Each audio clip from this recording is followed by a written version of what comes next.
So we started this chapter on quantization of fields by studying the field of a linear atomic chain to get some physical insight as to what this quantization is. Okay. We started studying a whole bunch of atomic particles classically coupled to each other by some spring forces. Spring forces can be intermolecular forces. M naught, M naught, M naught. We show that a wave can propagate on this linear atomic chain, and then if we observe the wave close up, we just see that they are in simple harmonic motion. Each of them is going back and forth like this. So, because each of them goes back and forth like this, we can elevate those simple classical harmonic oscillators to be quantum harmonic oscillators. And so, if they're quantum harmonic oscillators, then this linear atomic chain represents a set of coupled quantum harmonic oscillators. Because they represent a set of coupled quantum harmonic oscillators, a quantized wave, instead of a classical wave, can propagate on this linear atomic chain, and the quantized wave can represent packets of energy. Okay? And those packets of energy, in the case of solids, is known as phonons. Okay? And this masses are actually coupled by classical acoustic wave equation in the simplest case. In the solid, you will use the elastic wave equation to couple them in the solid. You will have compression and shear wave. In a true solid, if you look at phonons, they will have two kinds of waves. One of which is the compressional wave, where the particle motion. If you have a 3D solid, then the particles can move transversely, and those are called shear wave. If this is the direction of the k vector, if the particle motion is something like this is called a shear wave. Okay, you can have this actually atoms will be in 3D lattice. Okay, they will be in a 3D lattice. And then you can have the other kind of wave, where if you have a 3D lattice of particles,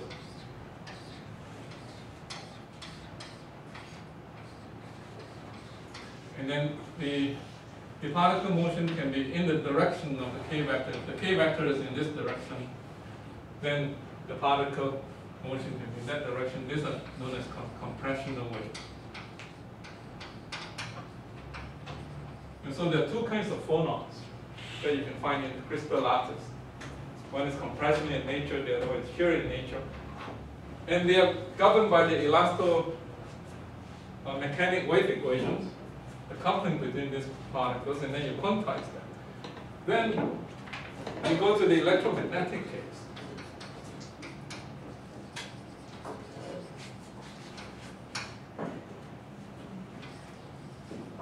For the electromagnetic case, we examine the simplest of a plane wave propagating, maybe an EZ, or maybe I use EX in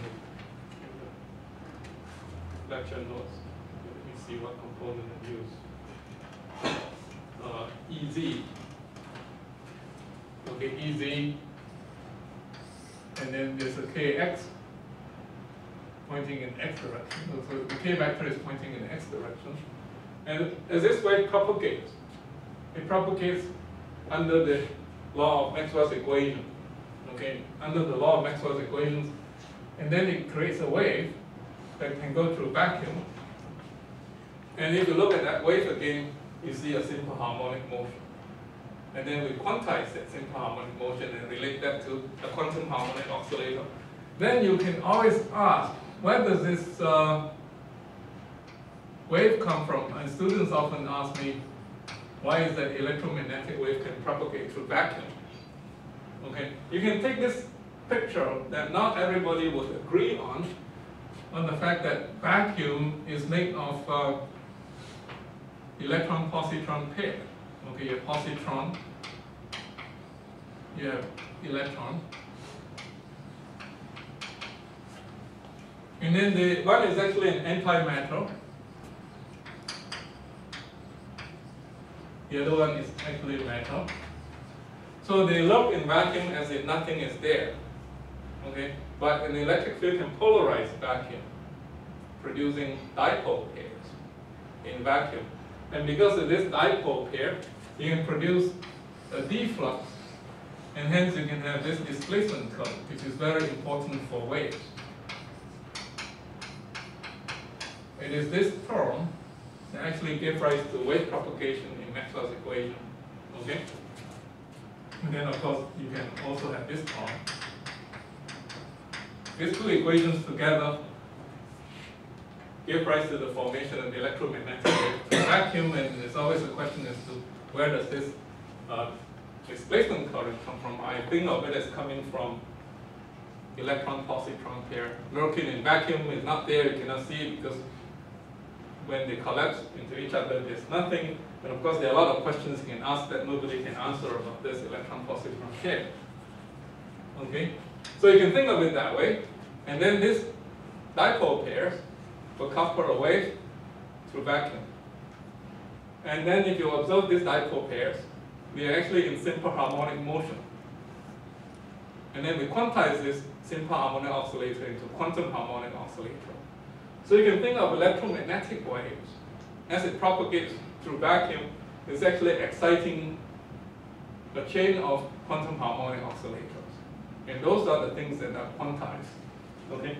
As a result, then you can say that the E field would be elevated to the status of a operator with different k vectors, and then you will have h bar omega k to be epsilon naught ES. ES is a polarization. And then you have each of the modes that you have as a plane wave will be governed by an annihilation operator. Okay, and this is a plane wave mode in Heisenberg picture, and we usually add a complex conjugate in term. So fields are elevated to the status of an operator because the expectation of a field operator will be something like the quantum state that this system is in, and this gives you the classical field. Hopefully that this comes up to be true. Okay, you take the expectation of this observable, this is called a quantum observable, and you take its expectation value with the state of the quantum system, you get back the classical value. Okay? And then you can write down the magnetic field as well. And the magnetic field, in this case, is also elevated to the status of the operator. It can be represented, in this case, by plane waves propagating in all directions. This means sum over plane waves propagating in all directions. This means sum over different polarization. It could be horizontal and vertical. It could be left-hand circularly polarized plus right-hand circularly polarized. And this is the factor that represents the polarization. Okay. Similarly, the magnetic field is also elevated to the status of a field operator, and that field operator is given by 1 over c k. There's a bit of abuse of notation here. This is not an operator, this is just a unit vector. Let me just use this to represent unit vector. I check, okay, this is correct. This is a unit vector. Okay? Cross with the polarization with the annihilation operator e to the I k dot r minus I omega t plus complex conjugation. Okay? So then you can actually write down the classical Hamiltonian for electromagnetics. And the classical Hamiltonian will look something like the integration of half epsilon naught E squared plus 1 over 2 mu B squared. Okay? You can write down the classical Hamiltonian for electromagnetics. You can actually use this to derive Maxwell's equations. From this classical Hamiltonian, you can derive these two Maxwell's equations. okay, using classical analog of what we had for elastic medium, for instance. However, if you were to elevate this to quantum mechanics, this Hamiltonian will become elevated to the case of an operator. Okay, all this will become operator. And then it's kind of cumbersome to write the thing in this manner. You can actually write this Hamiltonian in terms of all the modes or the plane wave modes of the system. And this is the, say if you know how to write down the Hamiltonian for one plane wave mode, you can write down the Hamiltonian for the entire electromagnetic system as a sum of plane wave modes. And that will just become, under the plane wave expansion, if you expand on the electric field, in terms of this plane wave mode, the Hamiltonian will just become something like this.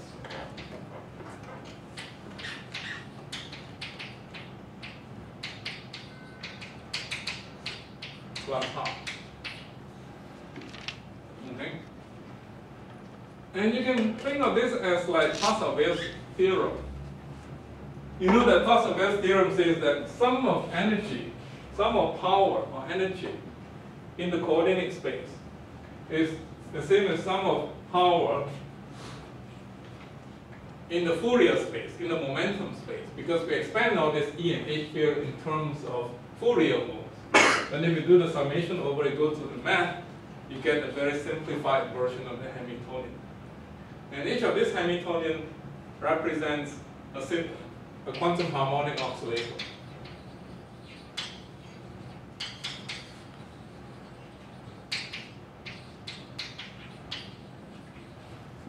And there are millions and zillions of these oscillators working concurrently with two polarizations, horizontal and vertical, but with different k vectors propagating in all possible directions in space. Okay, so there are many, many of these modes.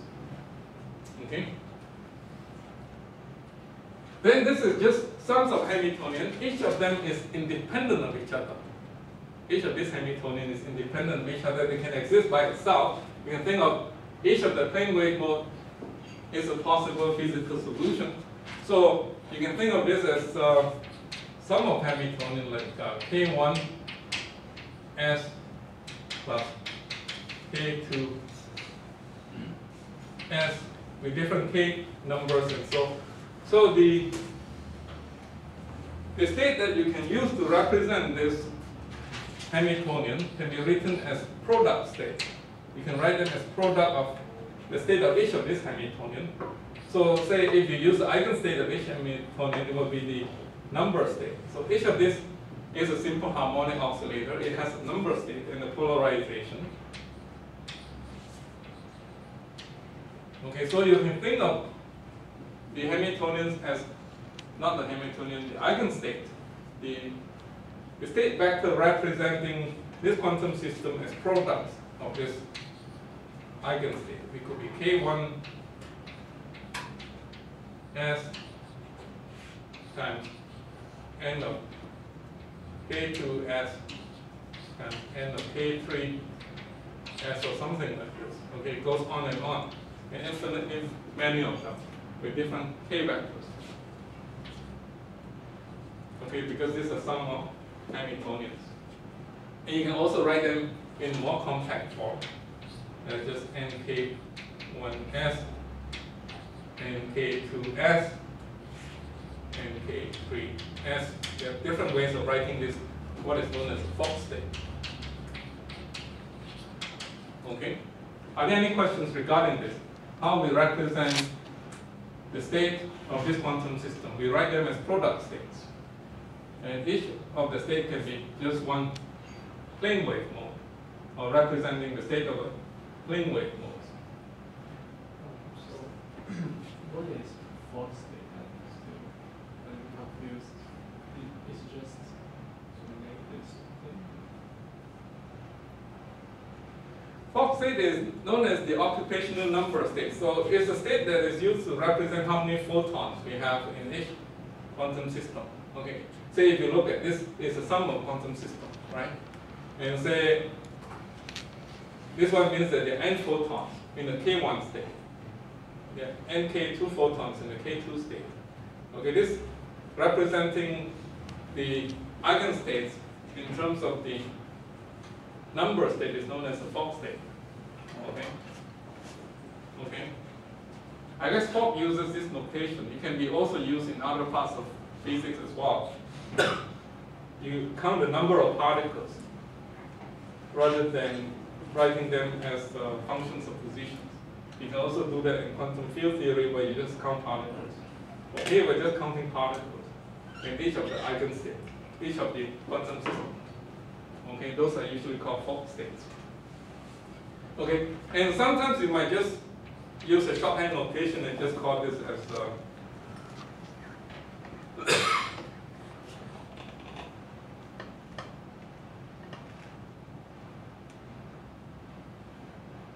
I guess you can write this as and if you want to change the polarization, you can say you can involve the polarization by multiplying by different polarizations together too. Okay. Here we are multiplying out both the K and S. Here you can just multiply out the S. You can also use shorthand notation and say that this is just product involving the S, and then you can write this long list just as N, K, S. Okay. So this is a rather cumbersome way to label a quantum state for this Hamiltonian. So usually shorthand notations are used. So if I write, say, a state to be 3K1 V times 2K2H times 1K3V. By right, I should write all the others together with me, but then the others are all zero. That's what it means. But usually this is ignored. The Fock state is an infinitely long chain of numbers. Okay, but if I'm only interested in denoting that I have 3 photons with K1 wave vector, and then 2 photons with K2 wave vector, and then 1 photon with K3 wave vector, and this is vertically polarized, this is horizontally polarized. This is vertically polarized. So just ignore the rest. Okay, just ignore the rest because they're empty. There are no photons associated with them. So just ignore them. So I just write this thing. Okay? So for instance, if I want to write a 1 photon state, I might write it in this manner. Okay? This is 1 photon state. And there will be 1 photon that is vertically polarized and there's no photon in the horizontal polarized state. And oftentimes you will just write this as just that. You just ignore the empty states, okay, to denote the 1 photon state. So I can also write the quantum state of a quantum electromagnetic system, okay, as just a linear superposition of the vertical polarization plus the horizontal polarization. Okay, it means that I have 1 photon that is horizontally polarized and 1 photon that is vertically polarized. But then you can think of it as being the case where both the vertically polarized photon is possible plus the horizontal polarized is possible. And this is almost like classical electromagnetics, right? In classical electromagnetics, you can also decompose the electromagnetic field into the horizontal polarized plus the vertical polarization. But there's one big difference here. The big difference is that you should give this a quantum interpretation, not a classical interpretation, which means that that photon has a probability of AB squared to be in this state, and then it has a probability of AH squared to be in that state. And that this thing should add up to 1 in order to give this quantum interpretation. Okay? So quantum interpretation is very different. It means that you do not know what state the photon is before you do the measurement. And it will collapse to one of these two states after the measurement. And this has been confirmed by experiments. Okay? This is something very different from classical electromagnetics. And that is where quantum cryptography and quantum information comes in terms of photons. Okay? This is a leap that you have to take as you go from classical electromagnetics to quantum optics, quantum electrodynamics. You are supposed to be in the linear superposition of these two states. Are there any questions regarding this interpretation? Okay, because where does this come from? You can think of this electromagnetic wave as a consequence of quantum particles. If these quantum particles couple to each other, and they can be horizontal, they can be vertical, they can just propagate through space, and then each of them is a quantum harmonic oscillator. So they should be given quantum interpretation. Okay? So then there's another dilemma that you have to face, which is that if you just look at one plane wave mode, that plane wave mode is not localized. Okay, it's not causal, it's not localized, it just goes through space and it's everywhere in space. And that's not possible. So you like to also describe a photon state as a sum of different k vectors.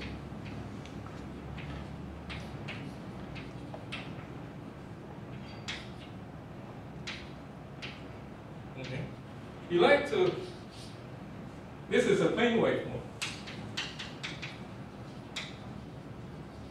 This is a photon state in the plane wave mode, and that's not localized. That's not possible because as you do a lab experiment, you do see photons going through space.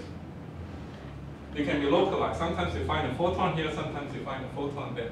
So you like to use a superposition of plane wave modes to get a wave function or quantum state that can produce a localized wave.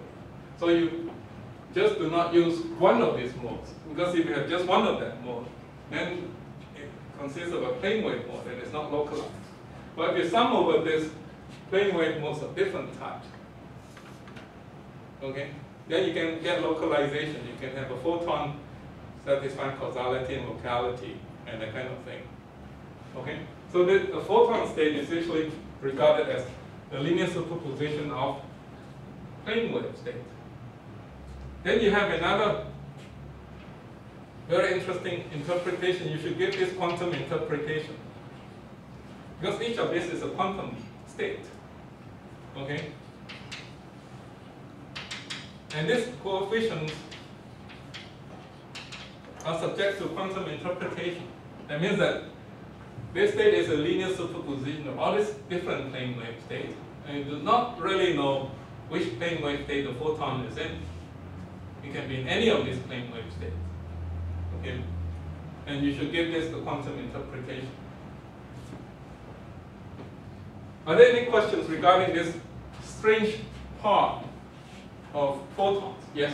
Why, if we sum over all of those plane wave modes, we can get localized state? Because each of them represents a plane wave. Okay? And this plane wave itself is not localized. So you mean localized means if you test it with a drop, you have delta function instead of function? No, as a function of space, say if I were to use this to find the electromagnetic field,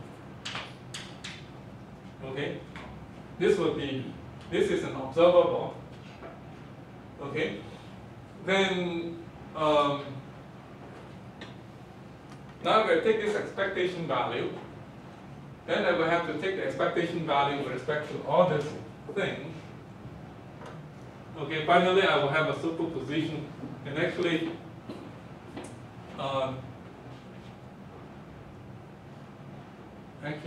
that would give rise to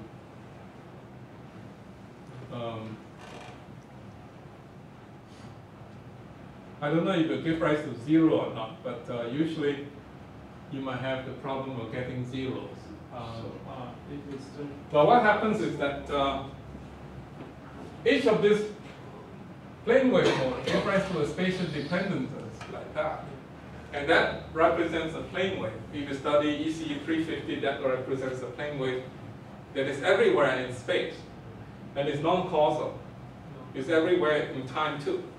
Okay? But we do not observe this in the lab. What we observe in the lab is that we do not observe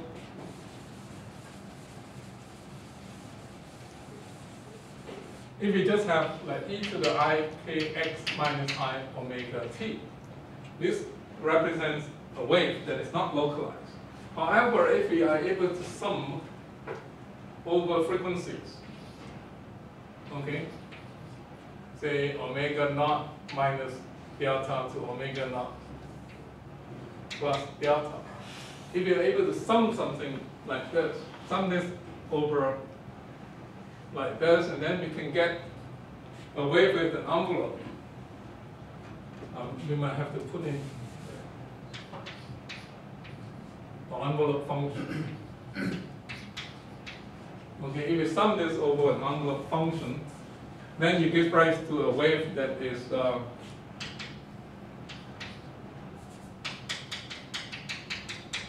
that looks like a pulse. Okay, and then it has causality, it has locality, and that kind of thing. Let me see how I can explain this quickly to you. Say this is Gaussian. This is almost like a Fourier transform. This would give you a Gaussian if you perform this integral. Okay, so if this is band limited like a Gaussian, if Fourier transform, you get a Gaussian back. And then in space-time domain, you will get a Gaussian pulse propagating into space. Okay, this gives you locality. But if you just use one mode, which means that you replace it with a delta function, then this Gaussian will be of infinite spread. Okay, a Gaussian that is very, very narrow gives rise to a Gaussian which is very, very broad in the other space. So there's No locality and no causality. Okay, you cannot say when does this pulse arrive, when does it disappear. Okay, you have to have causality. So you have to sum over plane wave modes with different wave number. Okay, that's what this means. You sum over plane wave modes with different wave numbers, then you can create a pulse that propagates through space with locality and causality. And that is what the photon you see in the lab. Okay, you always don't expect to see a photon before you do the experiment, right? You make some experiment and a photon comes out, you measure it, so you have causality there. And then you don't expect to see a photon that is non-localized, that is found everywhere, right? So you have to have locality and causality in the lab experiment. So you have to use linear superposition of plane wave modes to get locality and causality. And what about the H component? I'm just assuming that this source generates just a vertical polarized. I can have two components too. I can have a source that generates both horizontal and vertical polarized, and I have to add another summation for the other modes too. But I have to subject all this to quantum interpretation, which means that I do not know what quantum state this photon is before I do the measurement. Okay, this is something very difficult to accept, but then it's been confirmed by experiment. But if you think about it, these are all quantum particles actually. Anything that gives rise to photons are quantum particles, so they should be exhibiting quantum mechanical effect. And in fact, people are doing this kind of thing. You know, they would study the microwave circuit. And then they say that this is an oscillator. It's a simple harmonic classical oscillator. It can be quantized. And then I replace this with a quantum harmonic oscillator. And I have a quantized LC tank circuit. And it's rather bizarre, right? You just assume that things are in simple harmonic motion, then you quantize it. It's rather bizarre. And people do play with the quantum mechanics of an LC tank circuit like this. In my opinion, what gets quantized is because when you have LC tank circuit, it actually has a Maxwell's equation driving it in the background. It has E and H fields driving in the background. Those E and H fields are actually polarizing space. And assuming that there are quantum particles in space, like electron-positron pair, and this L and C oscillator just couple those quantum particles together and oscillate. Classically, we just do not see the quantization most of the time when we treat this in undergraduate course. We don't worry about the quantization, but if you think about it, if they are electromagnetically driven, they should also be quantized. And you can actually write the quantum version of this simple harmonic oscillator. The driving factor, I think, is because they're driven by E and H field. E and H field can be quantized, and E and H fields are driven by quantum particles in the very fundamental level. Okay? So let me talk very briefly about the coherent state. Okay, I'm not going to spend a lot of time on it, but the fact that if you have the number state, the expectation value of the creation or the annihilation operator with respect to the number state is always equal to 0. So a number state is non-classical because if you take the expectation value of this with respect to the number state, you always get 0, no field. Okay? So then how does classical electromagnetics come about then? There is a coherent state that has this property that is the eigenfunction of the annihilation operator. And pardon me and pardon us if we write the thing like that. Okay, this represents a quantum state. This represents the eigenvalue. The eigenvalue is used to denote the eigenstate. Okay, it's rather confusing notation if you the newbie in this field is very much like the number operator, which is given by this. Okay, operating on this is equal to that. Okay. This represents a quantum state. This represents the eigenvalue. So the coherent state is something that satisfies this equation, and then you can construct the coherent state as a linear superposition of number states. Okay? And actually, you can plug this in and construct it very logically. The requirement is that this coherent state has to satisfy the above equation. The wonderful thing about this coherent state is that now if you take the expectation value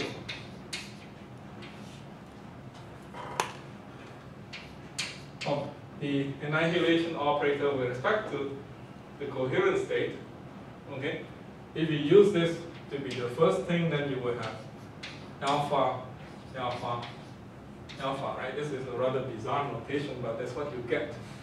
This is a scalar, these are the two indices, and then you have this. And then it's not 0 anymore. Okay? So the coherent state, when you take its expectation value with respect to, you take the expectation value of the annihilation operator with respect to this state is not 0. The same thing for the annihilation operator. What is the expectation value of this? You can rewrite this as being equal to A alpha, okay? A alpha times, this is a rather bizarre notation. I want to write this operating on this vector. Let me see how to write that. This is correct. Huh? Correct. This is correct, right? But it's rather bizarre, right? So, because I take the transpose of this operating on this vector first, then this should be alpha conjugate alpha alpha is to the alpha conjugate. Okay? This is the answer. If you understand what this notation is. This means that you take the conjugate transpose of this and operate on this vector and then take its conjugate transpose again. Okay, this is what it means. And then when you have this conjugate transpose using this rule, you get alpha, but you have to take its conjugate again, you get this. Okay, you get this. So the good thing about this coherent state, which you can construct as a homework perhaps, okay, has the property that expectation value is not zero because they are cross terms. When you do this thing, they are cross terms. Okay, they are cross terms that contributes to non-zeros. Okay? And even though you have this lowering the thing, but then you will have cross terms that actually make the thing non-zero. Okay? So, because of that, the coherent state is also known as a semi-classical state because expectation value with respect to the field will not be zero. So if you take the coherent state